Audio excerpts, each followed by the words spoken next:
I'm currently setting 3 points. First, second, third.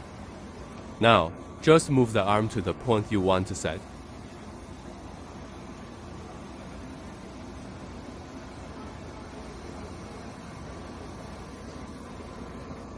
Press confirm on the controller. The first point will be recorded.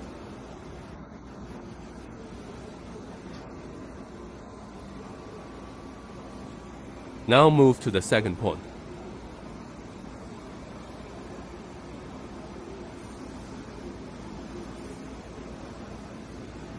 Press confirm. The second point will be recorded.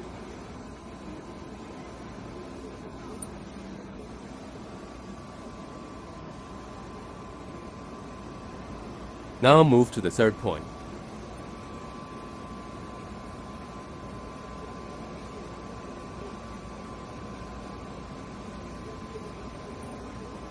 Press confirm.